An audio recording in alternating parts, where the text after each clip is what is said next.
नमस्कार मित्रहो. भावगीतांचा शतक महोत्सव.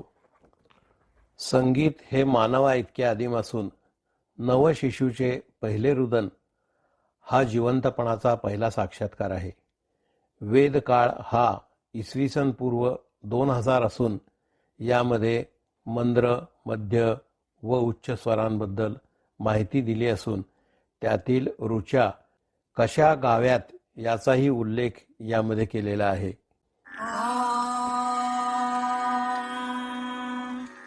अग्निमीळे पुरोहितै यज्ञस्य देवमृत्विजम् होतारं रत्नधातमम् अग्निः पूर्वे एभिर्ऋषिभिरीड्यो नूतनैरुता स देवां एह वक्षति अग्निना आरयिमश्नवत्पोषमेव दिवे दिवे.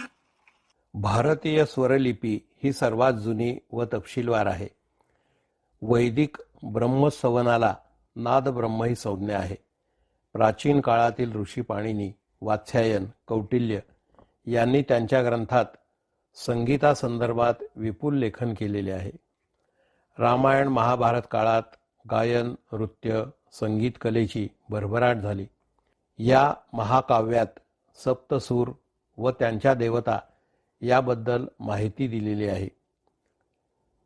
बौद्ध व मौर्य काळातही या कलांना मोठा राजाश्रय आणि लोकाश्रय होता. स्वरांना भाषेच्या मर्यादा नसतात व जेथे शब्द संपतात तेथे सूर सुरू होतात. मानवी संस्कृतीत संगीताची सुरुवात मौखिक स्वरूपात झाली असून त्याला अवयवजनित म्हणजे टाळ्या व पाय आपटून तालांची साथ होती. कालांतराने सुशीर, चर्म, कंपनावरची वाद्ये साथीला येऊ लागली. दैवतांची स्तवने, प्रार्थना, आरत्या, मंत्रजागर, ओव्या, अभंग, भोपाळ्या, शेती व व्यवसाय करतानाची गीते, लोकसंगीत, जनपद गीते, सण समारंभातील व घरकाम करतानाची स्त्रियांची गाणी, जशा जात्यावरच्या ओव्या, यातून संगीत कला बहरू लागली. स्वर, ताल, लय यावर आधारित राग निर्मिती व त्यातून आलेल्या शास्त्रीय गायनाने वडिलकीचा मान मिळवलेला आहे. 4थ्या शतकापासून भरत मुनींनी नाटकांमध्ये शास्त्रीय संगीतावर आधारित गीतांची रंगभूमीवर सुरुवात केली. शास्त्रीय नाट्य संगीताचे लघुरूप असलेल्या मराठी नाट्यगीतांना 19व्या शतकात सुरुवात झाली. रंगमंचावर एकाच वेळी अनेकांना दृकश्राव्य माध्यमातून संगीत ऐकण्याची सुविधा प्राप्त झाली व याला उदंड प्रतिसाद मिळाला. या सुवर्ण नाट्ययुगाने प्रेक्षकांचे मनोरंजनच केले.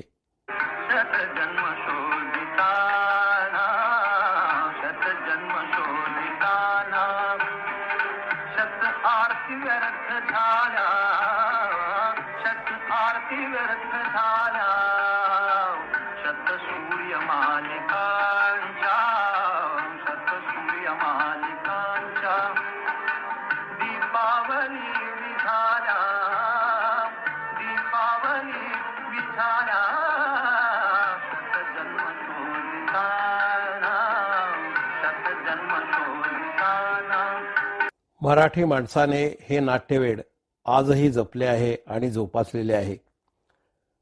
नाट्यसंगीत हा मोठा विषय असून त्यावर वेगळे सादरीकरण करणे योग्य होईल. मराठी मातीला संगीताचा मोठा वारसा असून अनेक दिग्गज गवयांची ही कर्मभूमी होती व आहे. स्वातंत्र्यपूर्व काळात 20व्या शतकाच्या सुरुवातीला औद्योगिक क्रांतीची सुरुवात होऊ लागली होती व नाट्य संगीत क्षेत्राला उतरती कळा लागलेली होती. शिक्षणाचे महत्त्व ओळखून मोठा नवमध्यम वर्ग निर्माण होऊ लागलेला होता. ही सांस्कृतिक परिवर्तनाची नांदीच होती. मध्यम वर्गाने शास्त्रीय संगीतातील बोजड काटेकोर गऱ्हाडेशाहीपणा, कीर्तनातील धर्मसंगीत, लोकसंगीतातील रांगडेपणा, लावण्यातील भडक व उत्तानपणा यांना बाजूला करून नव्याने रुजू घातलेल्या सुगम संगीतातील भावगीताला जवळ केले, वाढवले व उदंड लोकाश्रय दिला. शास्त्रीय व नाट्य संगीतावर आधारित नव्याने केलेली मांडणी किंवा जुन्या मूल्यांची नवरचना केलेले भावगीत ही एक प्रकारे 3 मिनिटांची मैफलच आहे. प्रेम, विरह, भक्ती, निसर्ग, भावना इत्यादी भावगीतांचे मुख्य विषय आहेत. गीतगुण असलेल्या कवितेतील चित्तवृत्तीने उथमलेली सोपी, सुटसुटीत, अर्थगर्भित शब्दरचना, सुंदर स्वरसंगीत व सादर करणारा सुरेल श्रवणीय सूर श्रोत्यांना खूप भावला. सहज गुणगुणता येणारी, लक्षात राहणारी, ओठावर रुळणारी अशी भाव असलेली गीतेच कालौघात टिकली. कविता ही गूढ, सूचक, वैयक्तिक आणि अल्पाक्षरी आहे, तर गीतांसाठी सोपेपणा, सहजता, नाट्यात्मकता, चित्रदर्शित्व, ऐकता क्षणी अर्थ उलगडणारी अशी शब्दकळा यांची गरज असते. गीतातील शब्द हे चैतन्य आहेत. त्याचा स्पष्ट उच्चार व्हायला हवा. गीतांच्या आशयाकडे सुरांनी लक्ष वेधले पाहिजे. गायकाच्या दृष्टीने कला प्रकट व्हायला हवी, तर कलाकार अदृश्य राहायला हवा. अप्रतिम काव्यरचना करणारे गीतकार, त्याला उत्तम स्वरसाज देणारे वाकबगार वादकचमू व आत्मीयतेने शब्दसुरात गाऊन श्रोत्यांपर्यंत पोचवणारे गायक हे भावगीताचे मुख्य स्तंभ आहेत. यांच्या त्रिवेणी संगमामध्ये भावगीतांच्या अमृतात न्हावून निघणाऱ्या श्रोत्यांवर त्यांचे मोठे ऋण आहे. त्याची उतराई होण्याच्या विचाराने 1925 साली पहिल्या गायलेल्या भावगीताला 100 वर्षे पूर्ण होत आहेत. त्याचा शतक महोत्सव दृकश्राव्य माध्यमात काही भागामध्ये मी सादर करीत आहे. एक सादरीकरणासाठी मिळालेली व मिळवलेली माहिती पुस्तके, माध्यमे, आंतरजाल इत्यादींच्या आधारे घेतलेली आहे. त्यातील सत्यतेच्या मर्यादा आपण लक्षात घेऊया. जुन्या गाण्यातील ध्वनिमुद्रण दोष, एकाच कालखंडातील गीतांच्या क्रमवारीत फरक असणे या गोष्टी अपरिहार्य आहेत. विस्तार भयास्तव भावगीतांचे दालन समृद्ध करणाऱ्या सर्वांचा उल्लेख करता आलेला नाही. मात्र शक्य तेथे संदर्भानुसार त्या व्यक्तींचे योगदान व गीतांचा उल्लेख केलेला आहे. जिज्ञासूंना ही गीते आंतरजालावरून ऐकता येतील. गीत सादरीकरणाच्या सुरुवातीच्या काळात ध्वनिक्षेपकाशिवायच गायकांनी स्वतः पेटी वाजवून, साथीला तबला वादक घेऊन खाजगी व खुले मंचीय कार्यक्रम करून भावगीतांची आवड जनमानसात निर्माण केली. 1931 साली सुरू झालेल्या आकाशवाणीमुळे भावगीतांचा स्वर दूरवर सर्व स्तरांवर पोचला. ही भावगीते सर्वांना विनासायास ऐकण्यासाठी उपलब्ध झाल्यामुळे लक्षपूर्वक, आत्मीयतेने व कान देऊन ऐकणारा नवा सजग श्रोतृवृंदही निर्माण होऊ लागला. नदी किनारी नदी किनारी नदी किनारी ग नदी किनारी नदी किनारी नदी किनारी ग नदी किनारी नदी किनारी नदी किनारी दुसरे तिसरे नव्हते कोणी तुझे हसले डोळे दोन्ही अवखळ बिजली भरली माझ्या अवखळ बिजली भरली माझ्या उरात सारी ग नदी किनारी नदी किनारी नदी किनारी. ध्वनिमुद्रिका, संगीत रंगभूमी, चित्रपट व दूरदर्शन यांनी त्या काळात गीतांना प्रचंड प्रसिद्धी मिळवून दिली. आकाशवाणीवरचे आपली आवड व अन्य भावगीतांचे कार्यक्रम, दूरदर्शनवरील सारेगमप, गौरव महाराष्ट्राचा भव्य रंगमंचीय सादरीकरणाचे प्रयोग, ज्याप्रमाणे नक्षत्रांचे देणे, संगीत रजनी, माझे जीवन गाणे, अक्षय गाणी, मंगल गाणी, दंगल गाणी यांनी ही गीते सुदूर तळागाळापर्यंत पोचवली. या सुमारास नवतंत्र युगातील ध्वनिफिती, संक्षिप्त ध्वनी चकत्या, आंतरजाल, अन्य माध्यमे, भ्रमण दूरध्वनी यांनी या संगीत क्षेत्रात मोठी क्रांतीच घडवली. भावगीतांनी मराठी भाषेच्या सौंदर्याची व शब्द सामर्थ्याची ओळख जागतिक स्तरावर करून दिली.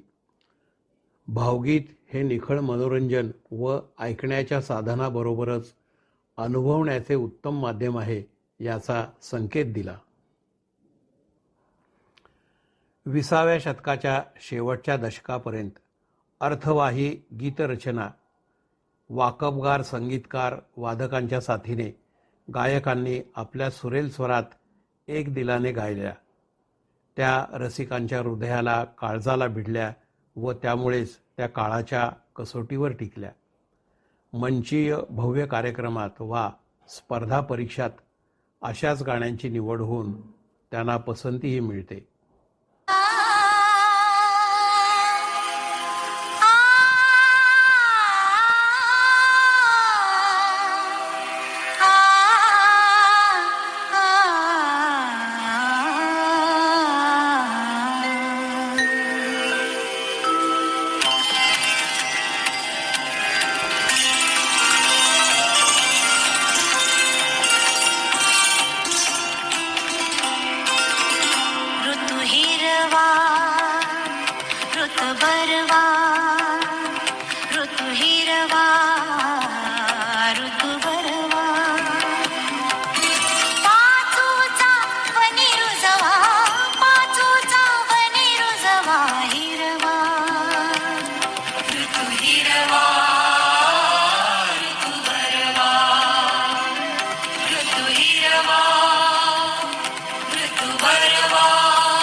सध्याच्या नवतंत्र व व्यापार युगात गायक, संगीतकार आपापल्या वेळेनुसार वेगवेगळ्या वेळी आपले योगदान देऊन निघून जातात. नंतर संयोजक व ध्वनिमुद्रक हे तुकडे एकत्र जोडतात. अशा गाण्यांमध्ये भावगीतातील भाव किंवा आत्मा हरवतोय काय अशी भीती वाटते. काही अपवाद वगळता अशी गाणी अल्पजीवी ठरतात. नव्या तंत्रज्ञानात बहुतेक सर्व गाण्यांचे मानवी आवाज वगळून केलेले ध्वनिमुद्रण उपलब्ध आहे. त्यामुळे हौशी गायकांची साथ संगीताची गरज कमी झालेली आहे. घर बसल्या असे सर्व कार्यक्रम बघता येतात, ऐकता येतात. त्यामुळे सभागृहातील श्रोतावर्गही कमी झालेला आहे. शास्त्रीय संगीत, सुगम संगीत व पाश्चात्य संगीत याच्या एकत्रीकरणात भावगीतांची परिभाषा विस्तारत आहे. आंतरजालावरून सामान्य श्रोता गायक, संगीतकारांशी थेट संपर्क व संवाद साधू शकतात. कदाचित त्यामुळे गीतांची उंची, परिमाण, सर्जनशीलता व उत्पादन क्षमता उंचावेल अशी आशा आहे. भावगीतातील भाव व आत्मा टिकला तर नवे गीतकार, गायक, संगीतकार हा भावगीतांचा प्रवाह खळाळता ठेवतील अशी आशा आहे. अर्थवाही शब्द, सुयोग्य चाल, मधुर आवाज या त्रिसूत्री तत्वानुसार चालल्यास नवगीते सुद्धा सांस्कृतिक समृद्धीची संवेदनशीलता टिकून ठेवतील अशी आशा आहे. युवा संगीतकार व नवे कवी नवे प्रयोग करत आहेत. पारंपरिक सूर व आधुनिक चाल नव्या पिढीला आकर्षित करत आहेत. काळजाला स्पर्श करणारा भावगीतांचा अवकाश सांस्कृतिक समृद्धीचा संवेदनशीलतेचा भाग आहे. भावगीतांचे पालक व श्रोता म्हणून आपली जबाबदारी आता वाढलेली आहे. सरली बाई बरसात पिकातून बहरून आली रात, पिकातून बहरून आली रात, झुलत झुलत झाडात हालते हालते नभ आले दारात. सरली बाई बरसात. या प्रदीर्घ प्रस्तावनेच्या नांदीनंतर आपण भावगीतांच्या वाटचालीकडे वळूया. आद्य भावगीत गायक व संगीतकार जी.एन. जोशी, गायक जे.एल. रानडे व पंडितराव नगरकर आणि गीतकार कवी नाग देशपांडे यांची जन्मवर्षे 1905 ते 1910 या दरम्यानची आहेत. जी.एन. जोशी व नाग देशपांडे हे दोघे वर्गमित्र. ना. घ. देशपांडे यांच्या राना रानात गेली बाई शिळ या कवितेला जी.एन. जोशी यांनी पिलू रागातील सुंदर चाल बांधली. मर्यादित वाद्यांचा वापर करून आपल्या सुरेल आवाजात त्यांनी हे भावगीत खुल्या मंचीय कार्यक्रमात व खाजगी कार्यक्रमामध्ये सादर केले.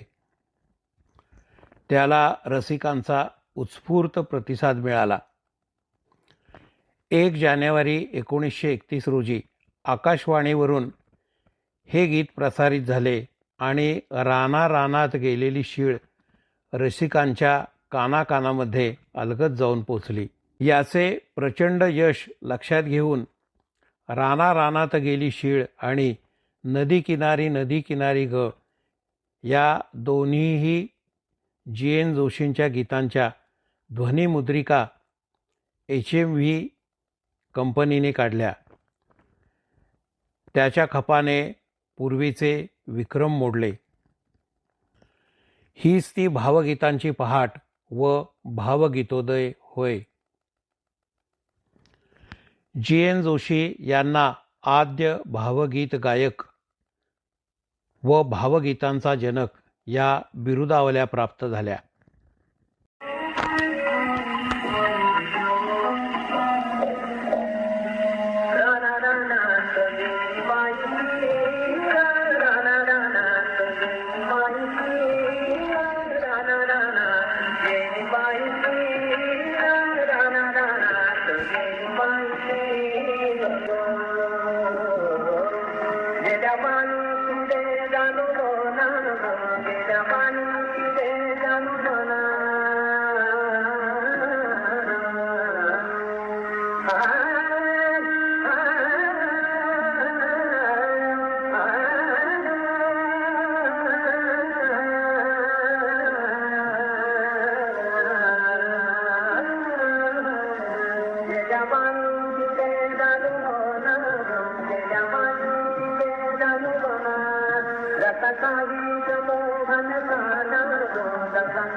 या आद्य भावगीतामध्ये आपल्याला शास्त्रीय संगीत व नाट्यसंगीत याचा प्रभाव लक्षात येतो.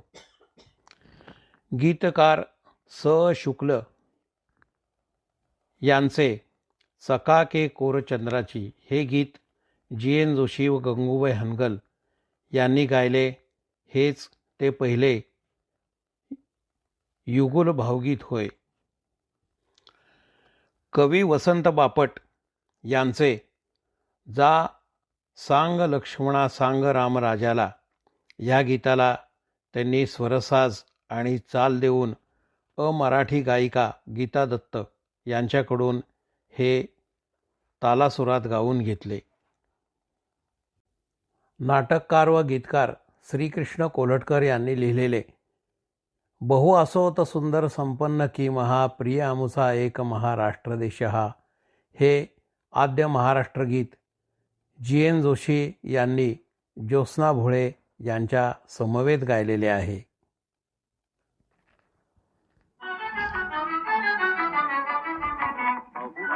सुंदर संपन्न के महा प्रियामुचा एक महाराष्ट्र देश हा प्रियामुचा एक महाराष्ट्र देश हा गगन भेदी गिरविण आणून जिथे उणे आकांक्षा पुरते जिथे गगन ठेंगणे अटके वर जेथले तुरंगी जल पिणे एकाडे काय जलाशयन दाविणे पौरुषासी अटक गमे जेथ दुस्सहा प्रियामुचा एक महाराष्ट्र देश हा प्रियामुचा एक महाराष्ट्र देश हा. 1936 साली GN जोशी यांनी परदेश प्रवास केला. त्या ठिकाणी त्यांनी भावगीताचे सुमारे 50 मंचीय कार्यक्रम सादर केले. या सर्व प्रथम विक्रमांचे मानकरी हे GN जोशी हे आहेत. HMV मध्ये अधिकारी म्हणून कार्यरत असताना त्यांनी अनेक अज्ञात गीतकार व संगीतकारांना पुढे येण्याची संधी दिली व प्रोत्साहन दिले.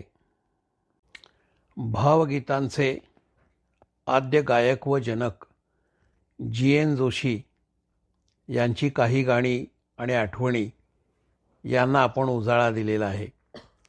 येथे आपण पहिल्या भागाला पूर्णविराम देऊन दुसऱ्या भागाकडे वळूया. धन्यवाद.